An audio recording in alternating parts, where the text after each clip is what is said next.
Olá pessoal, estamos iniciando aí mais uma aula. Hoje a ideia é resolver alguns problemas relacionados a impulso, quantidade de movimento linear, teorema de impulso e conservação da quantidade de movimento linear. Se você quiser acompanhar, obviamente no livro, nós estamos fazendo os exercícios da página 101 a 105. Tá? E vamos aproveitar nessa sétima aula também para dar uma repassada bem rápida, né, a partir dos exercícios, em tudo aquilo que nós já estamos discutindo aí, né, que nós estamos conversando durante todo esse período. Ok? Então, sem muita delonga, vamos para a primeira questão que se apresenta. Né? Determine as características, módulo, direção e sentido, do vetor impulso, né, de uma força de 20 newtons que atua na vertical orientada para baixo. Então, eu chamo a atenção de vocês para esse fato aqui. Ó, nós estamos falando de uma grandeza vetorial. O impulso é uma grandeza vetorial. Então, quando se fala em características do vetor impulso, necessariamente vai estar se falando no módulo, na direção e também no sentido. Tá? Então, esse vetor impulso aí é produzido por uma força, né? Essa força se mantém constante pelo que consta no exercício e atua, né, verticalmente para baixo durante 5 segundos. Então, vamos imaginar o seguinte, vamos imaginar que aqui a gente tem um objeto e ele está sob o efeito, né, de uma força, cujo módulo vale, né, os 20 newtons ali. Ora, se esse corpo está sujeito a uma força, necessariamente ele está recebendo impulso. Lembrem-se que o impulso tem sempre a mesma orientação da força impulsiva. Né? Então, no nosso caso aqui, nós teríamos um vetorzinho de mesma direção e de mesmo sentido da força. Tá? Mesma direção e mesmo sentido da força. Então, o impulso e a força estão atuando ali na mesma direção e mesmo sentido. Vamos colocar uma animação aqui para esse objeto se mexendo. Tá? Vocês desculpem o mau jeito da letra, é que a mesa digitalizadora é bastante diferente do papel e do quadro e da lousa, então até adequar vai levar um pouquinho de tempo. Tá? Então o vetor impulso ele vai ser o quê? Vai ser vertical, junto com a força, e ele vai ser orientado de cima para baixo. Vamos encontrar um módulo do vetor impulso agora. Ora, para calcular o módulo do impulso, né, a gente precisa saber o valor da força e multiplicar isso com o intervalo de tempo de aplicação dessa força. Não esqueça que essa expressão aqui, ela só funciona se essa força aqui se mantiver constante. Tá? Então, no nosso caso ali, a força se mantém sempre constante, valendo 20 newtons. O módulo do impulso vai ser os 20 newtons vezes o tempo de aplicação, que são os 5 segundos. Obviamente, o impulso que essa força produz vale 100 newtons segundo. Tá? Essa aqui é a resposta final da nossa primeira questão. Uma questão bem simples, né? Só para a gente caracterizar aí como é que fica o vetor impulso em relação ao vetor força, como é que se comporta a orientação, né? E o módulo. Tá? Então, essa primeira questão é uma questão que eu classificaria como fácil. É né? Uma questão fácil aí, sem muito problema. Tudo bem? Vamos dar um pulinho agora numa próxima questão. Deixa eu colocar aqui para vocês. Só que antes eu queria mostrar um pouquinho sobre essa imagem aqui, né? Uma colisão mecânica. Eu quero mostrar também um videozinho rápido para vocês. Ali vocês têm uma bola, né, de golfe sendo rebatida, né, no instante em que ela está sendo golpeada pelo taco. Tá? Se você perceber aí na imagem, você tem uma força atuando sobre a bola. Né? Eu vou representar aqui para vocês a força que atua sobre a bolinha. Então, mais ou menos aqui, a gente pode, lá no centro da bolinha, desenhar a força, né, que o taco está fazendo sobre a bola. Essa aqui é a força que o taco faz sobre a bola. Obviamente, a bola também faz uma força sobre o taco, mas não nos interessa olhar isso agora. Tá? Se a bolinha é golpeada pelo taco, se ela recebe uma força do taco, ela está sendo impulsionada. Essa força atua durante um certo tempo. Então, vamos desenhar aqui o vetorzinho impulso. Nesse caso, ó, eu fiz o vetor impulso levemente menor que a força. Tá? Isso pode acontecer. Eu não sei se é o caso aqui. Tá? Eu estou fazendo uma descrição qualitativa, simplesmente. Então, notem que a bola está sendo empurrada pelo taco da esquerda da tela para a direita, né? Ela está sendo impulsionada da esquerda para a direita. Isso fará com que a bola mude a sua quantidade de movimento. E repare, aqui é importante você reparar o seguinte, ó, nessa região de contato aqui, entre a bola e o taco, ó, nessa região de contato aqui, ó, nessa regiãozinha aqui, você percebe claramente que a bola de golfe, que é muito rígida, ela está se deformando. Então, forças são capazes de produzir deformações nos corpos, né, segundo as quais elas atuam. Né? O taco também sofre uma deformação, só que a deformação, nós percebemos ali, do taco é menor do que a deformação da bola. Então a bola parece ser mais deformável aí sobre o efeito da força, certo? Um outro detalhe que vale a pena lembrar a todos vocês é que essa força que está atuando aí, ela certamente não é uma força constante, ela é uma força variável. Né? Então, enquanto a bola começa a entrar em contato com o taco, a força vai aumentando de intensidade. Então vamos desenhar aqui um esqueminha bem rápido e simples, né? Representando a intensidade dessa força F, a força de impacto, em função do tempo. Né? Provavelmente, o que nós teríamos? Nós teríamos uma força que vai, né, começa muito pequena, cresce, atinge o máximo e depois decresce. Um formato como esse aqui. Tá? Então você teria uma força variável atuando ali. Não daria para calcular um impulso, nesse caso, dessa força, pegando o produto do módulo da força e intervalo de tempo, né? Porque a força é variável. Se quiséssemos calcular aqui, nesse caso, o impulso, o que nós teríamos que fazer? Olha, nós teríamos que olhar para essa área aqui. Ó. Nós teríamos que calcular toda essa areazinha aqui. Essa área nos informaria o impulso da força. Né? O impulso da força ou a variação da quantidade de movimento linear sofrida. Né? Então, essa área aqui informa o impulso, o valor do impulso, ou a variação da quantidade de movimento linear que a bolinha sofre. Tudo bem? Bom, reparem que tem um link ali logo abaixo, tá? Tem um link logo abaixo, e esse link é importante para a gente enxergar, para a gente ver umas imagens interessantes aí feitas com super câmera, né? Que vão nos ajudar a entender essa questão da força e da deformação. Tá? Eu vou mostrar aqui rapidinho. Ali é um balão, né, sendo golpeado verticalmente para cima por uma pessoa que não tem muito o que fazer. Né? Reparem que o balão se deforma todo. Tá? Aí você tem um outro tipo de fenômeno. Né? O cara larga um tomate na direção de um feixe de água ali, né? E o feixe de água interage com o tomate. Essa imagem até não nos interessa muito. Essa nos interessa, ó, o efeito da força de contato entre aquela bexiguinha e essa tela, né? Produzindo grandes deformações na bexiguinha. Essa imagem também não nos interessa, né? Eu só deixei ela aí porque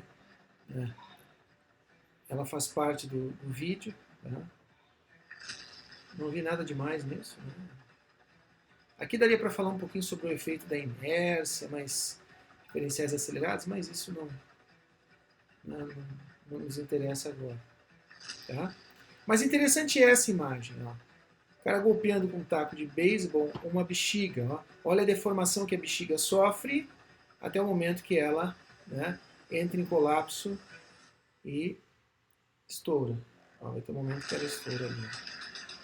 Tá?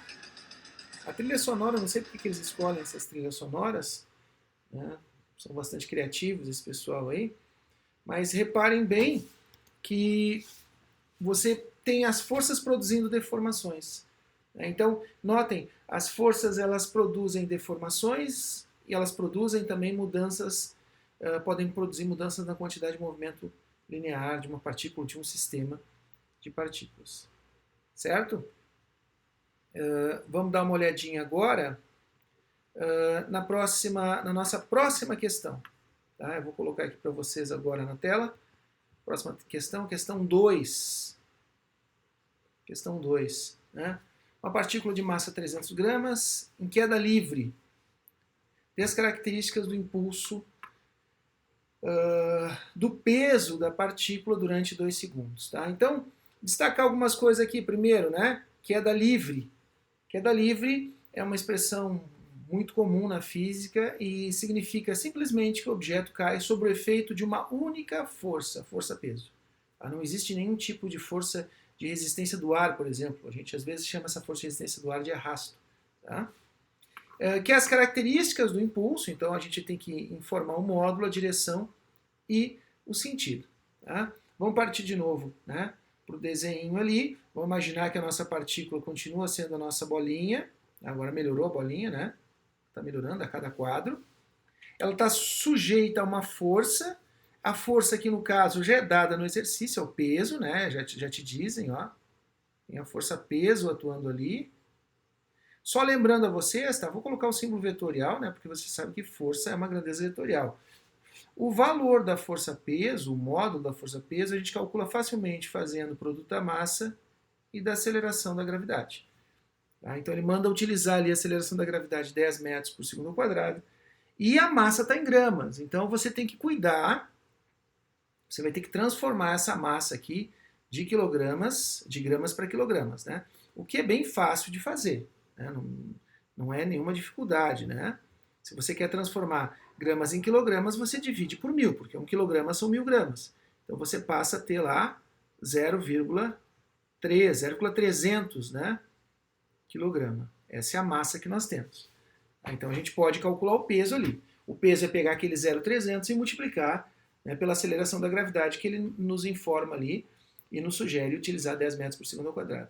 Essa força atua durante 2 segundos. Então esse objeto, enquanto cai, né, tem uma força que atua durante 2 segundos e impulsiona durante 2 segundos. Muito fácil calcular o impulso nesse caso, né? O impulso em módulo vai ser o valor da força-peso,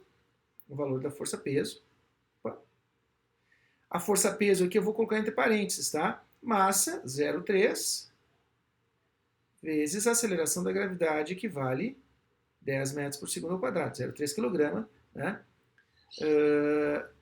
10 metros por segundo ao quadrado. Gente, tudo que está aqui dentro desse parênteses aqui, tudo que está aqui, ó, isso aqui é o valor do peso. Tá? Então, é o módulo da força-peso ali. Tá? E nós temos que multiplicar essa força pelo tempo de aplicação dela. Reparem, nesse caso, a força-peso se mantém constante, ela é uma força constante. Então, a gente simplesmente vai pegar a força e multiplicar pelo tempo de aplicação. Tá? E eu acho que fica claro aqui que o módulo do impulso vai ser 6 newtons segundo. Tá? Então, esse aqui é o módulo do impulso. Como é que ficaria a direção e o sentido do impulso? Ora, o impulso da força-peso tem que ter a mesma direção e o mesmo sentido da força-peso. Então, aqui, ó, nós teríamos, né, um vetorzinho de mesma direção, paralelo à força-peso, de mesmo sentido. Tá? Ali vocês têm o impulso. Então, vocês têm o módulo, a direção e o sentido. Tá? Mais uma vez eu peço para vocês desculpas pela letra, está horrível. Né? Eu estou vendo que está horrível, está me deixando bastante angustiado. Mas é a segunda vez que eu estou usando essa mesa. Tá? Então, eu estou me acostumando com ela ainda. Né? Não está perfeito ainda. Né? Vai ficar perfeito, certamente, um dia. Tá? Mas é o que nós temos. Tá? Então, eu achei bom o uso da mesa, porque daí eu vou fazendo os exercícios comentando com vocês, do que ficar sempre apresentando só os slides prontos, né? Eu acho que isso não é, às vezes é meio cansativo, né? Meio chato. Então essa segunda questão aí, eu acho que tá tranquilo, tá? Tá tranquilo aí. Vamos dar uma olhadinha agora na próxima questão, a questão 3, ok? Eu vou mudar aqui a nossa tela, tá? A questão 3 é uma questão onde vocês têm um gráfico ali, né? Uma partícula se movimenta sob a ação de uma força de direção constante e cujo valor algébrico varia com o tempo de acordo com o gráfico. Então, o que está se dizendo aí é que a intensidade da força é variável. Ó. É um gráfico de força em função do tempo. Tá? Aqui você tem a força no eixo, né, onde costumeiramente a gente coloca as ordenadas, e aqui você tem o tempo no eixo das abscissas. Tá? É um gráfico de força em função do tempo. Reparem, ó, a força no instante zero, lá no instante zero a força vale 30, tudo bem? E aí o tempo vai passando e a força vai ficando cada vez menor, vai ficando cada vez menor, até chegar o momento, o instante 4 segundos, onde a força passa a ser zero. Né? Notem que nos primeiros 4 segundos, ó, a força assume sempre um valor positivo. E que após o instante 4, do instante 4 ao instante 6, né, a força assume um outro sinal, um sinal negativo. O que esses sinais significam? Né? Os sinais aí, gente, os sinais, eles têm um significado bem simples. Os sinais, né, como de toda a grandeza vetorial, estão informando para a gente o sentido da força, tá? Para que lado a força aponta. Então, nos primeiros 4 segundos, a força aponta no sentido crescente das posições. E a partir do 4º segundo, a força troca de sentido. Tá? O que está se perguntando ali? Bom, quer saber o módulo do impulso dessa força nos intervalos que vão de 0 a 4 e de 0 a 6 segundos. É muito comum aqui, nesse caso, né, a gente ficar muito tentado a querer calcular os impulsos pela tal da expressão força vezes intervalo de tempo. A gente pode querer calcular por aqui. Não vai funcionar nesse caso. Não vai funcionar. Por que não vai funcionar? Porque nós não temos uma força constante ali. A força é variável. Ela tem o seu módulo diminuindo de 30 até 0 em 4 segundos. E reparem bem, a partir do instante 4, ó, embora o sinal seja negativo, o sinal só indica o sentido, né? Vamos olhar para o valor da força. Ó. O módulo da força aumenta de 0 até o valor 15. Tá? Então a força diminui nos 4 segundos iniciais, em módulo, e depois, do 4º ao 6º segundo, ela aumenta em módulo, só que no sentido oposto. Tá? Então, para calcular o impulso aqui, nesse caso, o que nós teríamos que fazer? Né? A gente quer calcular o impulso nos intervalos, e depois quer saber a intensidade da força constante que produz o mesmo impulso da força dada nos intervalos de 0 a 6. Então, ó, o que a gente vai fazer é encontrar, num primeiro lugar, o impulso. Deixa eu voltar um pouquinho aqui, tá? Voltar no nosso gráfico. Então, como é que eu vou saber o impulso nos primeiros 4 segundos? Como é que eu sei o impulso nos primeiros 4 segundos? Ora, não tem nada de difícil, né? Não tem nada de difícil. Eu venho aqui no gráfico e calculo a área que vai do eixo dos tempos até o gráfico. Essa areazinha aqui, área de um triângulo. Então, nós vamos calcular a área desse triângulo aqui para calcular o impulso nos primeiros 4 segundos. Né?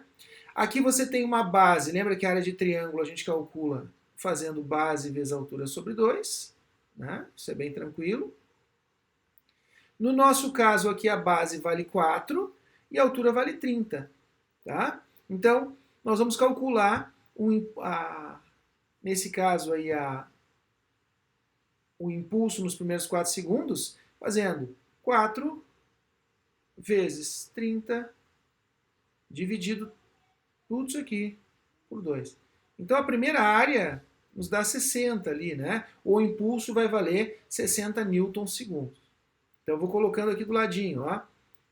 O impulso nos primeiros 4 segundos, vou chamar de impulso 1, tem uma intensidade 60 newtons segundo. Tudo bem? Quando nós formos agora calcular o impulso de 4 a 6 segundos, tá? Bom, aí você tem que cuidar, ó. A área agora está aqui, ó. Do gráfico até o eixo dos tempos. Novamente um triângulo, novamente área da base vezes altura sobre 2. A área da base de 4 a 6 vale 2, vou colocar direto aqui. A altura vale 15, né? Dividido por 2. Eu não estou colocando o sinal aqui porque eu estou calculando a área de um triângulo. Vocês sabem que as dimensões de um triângulo não podem ser negativas, tá? Eu simplifico esses dois aqui e encontro 15 para essa área. Bom, quem é o impulso 2, então? Agora a gente tem que tomar cuidado. Ó. O impulso 2. O impulso 2 tem uma intensidade que vale 15 newtons segundo, mas o sinal é negativo, porque a força agora está no sentido oposto. Tá? Ele pede ali para a gente encontrar os módulos, né, do impulso. Então, o módulo do impulso 1, o módulo de mais 60 Newton-segundo é mais 60 Newton-segundo. E o módulo do impulso 2, né, menos 15 Newton-segundo é mais 15 Newton-segundo. Tudo bem? Bom, qual é a perguntinha B? Né? Isso aqui, com isso, a gente resolve o item A. Tudo bem? Aqui a gente está resolvendo o primeiro item, o item A. Como é que a gente encontra agora a intensidade de uma suposta força constante que produzisse o mesmo impulso de 0 a 6? Mas qual é o impulso produzido de 0 a 6? Né? Aqui a gente não pode esquecer o caráter vetorial. Tá? O caráter vetorial. Então, olha só. Quando a gente vai encontrar o impulso total, lembra que nos primeiros segundos, né? Nos primeiros 4 segundos, vamos voltar ali no gráfico, ó, os primeiros 4 segundos, você tem um impulso atuando numa certa direção e num certo sentido. Deixa eu só marcar aqui. Tá? Você tem um impulso atuando numa certa direção, num certo sentido. Vamos supor que seja para cá. Tá? Vamos admitir que esse aqui, deixa eu mudar a cor só para a gente não se confundir. Tá? Opa, vamos admitir o seguinte, que o sentido positivo que nós vamos escolher aqui é para lá. Ó. Então as posições aumentam para lá, da esquerda para a direita. Então aquele primeiro impulso ali, como a gente viu, era positivo. Né? Então o primeiro impulso, o impulso 1, está representado aqui. Ó. É um vetorzinho cujo módulo, né, nós calculamos, vale 60 newton-segundos. Tudo bem? Agora, depois a força troca de sentido, portanto o impulso troca de sentido. Né? A gente passa a ter um impulso no sentido oposto. Um impulso no sentido oposto. Se ele está atuando no sentido oposto, esse impulso, obviamente, vai ter sinal oposto, né, que é o impulso 2. Como é que a gente faz a soma desses dois impulsos? Como é que a gente acha o impulso total, né, sobre a partícula? Ora, o impulso total sobre a partícula, ó, o impulso total vai ser a soma. Então o que você vai ter lá? Você vai ter lá 60, soma vetorial, né? 60. Como a gente tem vetores de mesma direção em sentidos opostos, a gente faz a diferença, né? 60 menos 15. Puxa, então esse impulso total, esse impulso durante 6 segundos, vai valer quanto? Mais 45 newtons segundo. Tá? Então esse aqui é o impulso total durante 6 segundos. Ora, sabendo esse impulso total, no item B o que se pede? Que força constante produziria esse impulso em 6 segundos?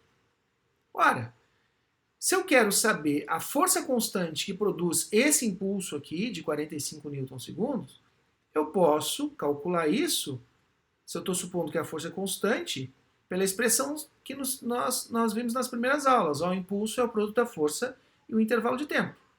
Então eu vou substituir aqui, ó, no lugar do impulso eu vou colocar 45. A força eu quero encontrar, a força constante, né? Que deveria atuar durante esses 6 segundos, e aqui eu tenho 6 segundos. Se eu isolar os 6 ali, ó, a força passa a ser 45 dividido por 6, ou 7,5 newtons. Tá? Então, reparem bem, uma força constante de 7,5 newtons atuando durante 6 segundos vai produzir o mesmo impulso total do que a força variável proposta no exercício. Aquela força variável que vai diminuindo durante os primeiros 4 segundos e depois aumentando durante os 4 primeiros segundos. Tá? Então, o que se está querendo dizer aqui é que uma força constante, né, pode produzir o mesmo impulso de uma força variável. Só tomem cuidado, né? Nós usamos aqui, nesse caso, a expressão do impulso força vezes intervalo de tempo. Por quê? Porque nós consideramos uma força constante. Essa força, às vezes, é chamada de força média. Né? A força média, às vezes a gente coloca um Mzinho aqui para dizer força média. Quer dizer, a força constante que produz o mesmo impulso. Tá? Esse aí era o nosso exercício, tá? 3, a nossa questão 3 aí. Tá? Até aqui, tudo tranquilo, pessoal? Tá? Eu estou indo bem devagarinho. Eu vou fazer mais um exercício e aí eu vou fazer um break, tá? Então, a gente vai dar uma paradinha a partir do próximo exercício aí. Tá? Depois, aí eu vou botar em outro arquivo as outras questões, senão vai ficar muito longo a resolução. Tem 25 minutos já esse nosso vídeo. Tá? Vamos dar uma olhadinha agora na questão 4. Deixa eu organizar aqui para vocês. Tá? Vamos lá. Ó, questão 4. Uma partícula de 0,50 kg possui, num certo instante, a velocidade cujo módulo vale 10 metros por segundo. Direção horizontal em sentido da direita para a esquerda. Tá? A gente pode, de repente, né, imaginar algo assim. Né? Vamos colocar assim. Está aqui a nossa partícula. Opa, desculpa aí. Nossa partícula está aqui. Ó. Aqui ela. Ela tem uma massa e ela tem uma velocidade cujo módulo vale 10 metros por segundo. É horizontal, sentido direita para a esquerda. Então, ela estaria, vamos supor aqui, ó, direita esse lado, esquerdo o outro. Ela está andando para cá. Ó. Tá? Tudo bem? Determine nesse instante o módulo, a direção e o sentido da quantidade de movimento da partícula. Eu vou fazer de dois jeitos isso aqui, tá? Para mostrar para vocês como é que a gente pode... Na verdade é bem simples a questão, eu quero mostrar a história do sinal para vocês. Tá? Como a gente está falando de quantidade de movimento, a gente está falando de grandeza vetorial, né? Então a gente precisa especificar a orientação. Né? Aqui vocês têm o vetor velocidade desenhado. Tá? Se eu quisesse desenhar o vetor quantidade de movimento, não há problema algum. Ele vai ter a mesma direção e o mesmo sentido. Eu estou usando até a mesma cor aqui, ficou ruim, né? Deixa eu mudar a cor aqui. Opa, deu um bug ali. Você desculpa aí. Tá? Deixa eu colocar aqui de outra cor. Né? Deixa eu colocar aqui ó, a quantidade de movimento dessa partícula. Oh, tá feia a coisa pro meu lado hoje. Deixa eu pegar um verdão aqui. Ali. Agora vai. Então aqui você tem a quantidade de movimento. Lembra que sempre o vetor quantidade de movimento, num determinado momento, tem a orientação do vetor velocidade naquele momento. Se nós quiséssemos calcular a quantidade de movimento, né, o módulo, a gente pega a massa e multiplica com a velocidade. Barbada. Né?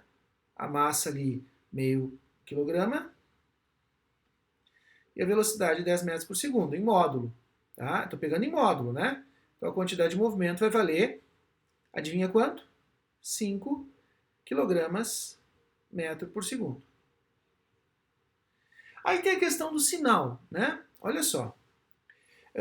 Eu posso dizer que a orientação do meu vetor quantidade de movimento é horizontal como da velocidade e no mesmo sentido, apontando da direita para a esquerda, ou eu poderia ter feito assim, ó. Olha só o que eu poderia ter feito. Eu vou colocar aqui desse ladinho. Eu poderia ter feito assim, gente. Ó. Poderia ter posto a bolinha aqui, ter colocado a velocidade aqui, né, valendo, sei lá, 5, 10 metros por segundo. E poderia ter dito nesse exercício, por exemplo, ó, que as posições aumentam para lá, junto com a velocidade. Bom, isso quer dizer que a velocidade tem sinal positivo. Então, a minha quantidade de movimento, ela teria, né, seria o produto massa vezes velocidade, e ela teria um sinal positivo, indicando que a quantidade de movimento aqui apontaria na mesma orientação, né, da velocidade. E a velocidade aponta no sentido desse referencial que eu fixei aí. Tá? Mas e se por um acaso eu definisse o referencial apontando para o lado oposto? Bom, a velocidade teria sinal negativo e a quantidade de movimento teria sinal negativo. Tá? Mas tudo depende de como você acerta, organiza o referencial ali. Certo? Tudo depende de como você vai acertar e organizar o referencial. Tá? Então, nessas 4 primeiras questões, você percebe claramente o quê? São questões mais tranquilas, assim, né? É mais exercitar a definição de quantidade de movimento, exercitar a definição de impulso. Tá? Então, não tem muita complexidade, né? Mas, agora, nessa próxima questão, a questão 5, ó, você vai ver que fica um pouquinho mais complicado. Por que fica um pouquinho mais complicado? Porque você tem a mesma massa de 0,5 kg, parte do repouso, certo? E aí essa partícula aqui que parte do repouso, ela vai acelerar agora. Tá? Então vamos lembrar uma coisa bem importante. Tá? Bem importante. Se essa partícula está acelerando, quer dizer, a sua velocidade está mudando e há uma força resultante sobre ela.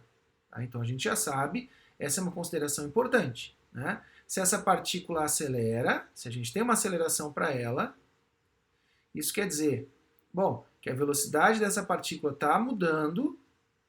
Isso aqui eu estou usando o símbolo para velocidade, tá? E se a velocidade dessa partícula está mudando necessariamente a sua quantidade de movimento. Reparem, o fato de você ter uma aceleração e uma mudança na velocidade significa que há uma força resultante produzindo essa mudança na velocidade, produzindo essa aceleração. E, gente, se há uma força resultante produzindo uma mudança na velocidade, essa força resultante produz um impulso resultante, que nós também chamamos na aula teórica lá sobre impulso de impulso total, que é diferente de zero.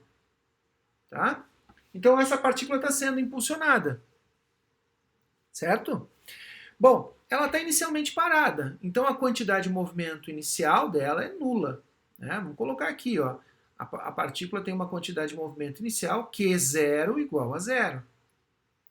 Ela está paradinha e ela acelera. Então vamos supor que a partícula estivesse aqui, que eu pontilhadinho, tá? Ela esteve aqui e aí ela recebe a ação de uma força, ó, uma força resultante que acelera essa partícula. Essa força resultante acelera a partícula. E aí essa partícula que estava naquela posição inicial lá, ela passa a uma nova posição. Ó, aqui está ela, ó, no futuro, no presente. Né? Isso aqui é o passado dela. Tá? Aqui é o presente. Tudo bem? Essa partícula aqui, ela sofre a ação dessa força durante 2 segundos. Então, o intervalo de tempo transcorrido para ela sair daqui e chegar na nova posição, no intervalo de tempo ΔT, são 2 segundos. Então, esse aqui é o intervalo de tempo transcorrido para ela receber, né, em que ela recebe essa força. Tá? Bom, o que a gente precisa? Ora, a gente quer saber a quantidade de movimento após 2 segundos. Então, a gente precisa saber a velocidade após 2 segundos. Vamos entender o que significa aquela aceleração de 6 metros por segundo ao quadrado aqui. Tá? Então, se eu tenho uma aceleração de 6 metros por segundo ao quadrado, vamos lembrar. Isso quer dizer, lembre que a aceleração tem a ver com a variação da velocidade. Tem a ver que a velocidade, quer dizer que a velocidade muda 6 metros por segundo a cada 1 segundo. Bom, mas se a velocidade muda uniformemente, tá? Como é que eu sei que uniformemente que a velocidade está mudando? Porque a aceleração é sempre a mesma. Então sempre vai aumentar a mesma coisa.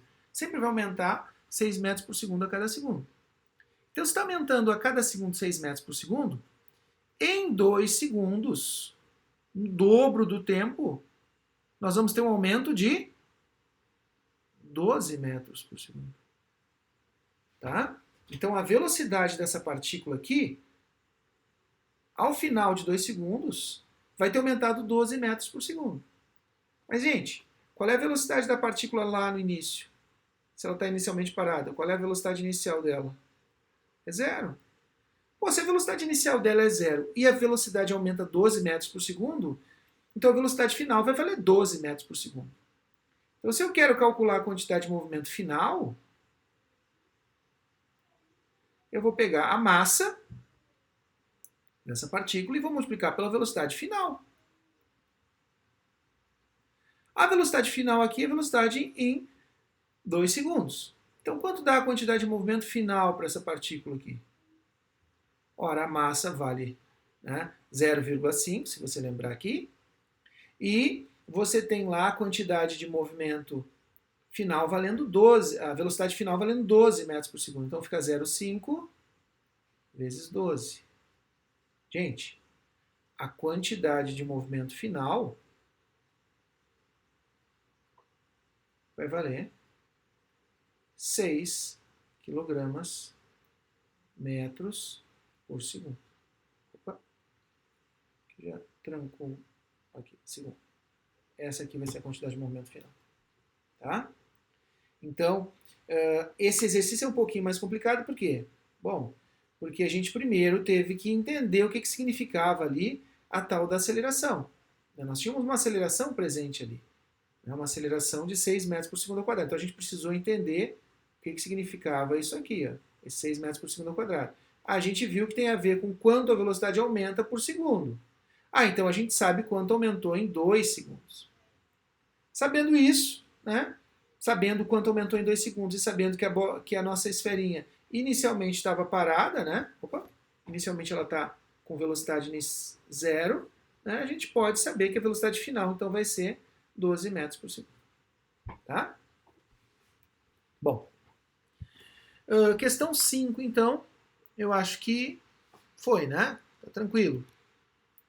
Tudo bem? Eu vou parar esse arquivo aqui com essas 5 primeiras questões, tá? E vou abrir um novo arquivo, porque a gente já está com 36 minutos de aula. E eu vou abrir um outro arquivo resolvendo o resto das questões para não ficar muito pesado. Aí você pode dividir, assistir isso em 2 momentos, tá? Muito obrigado pela atenção de vocês. No próximo vídeo de resolução de exercício, a gente vai começar do 6 e vai até o 11 e 12, se não me falha a memória, tá? Um forte abraço para todos aí e até a próxima.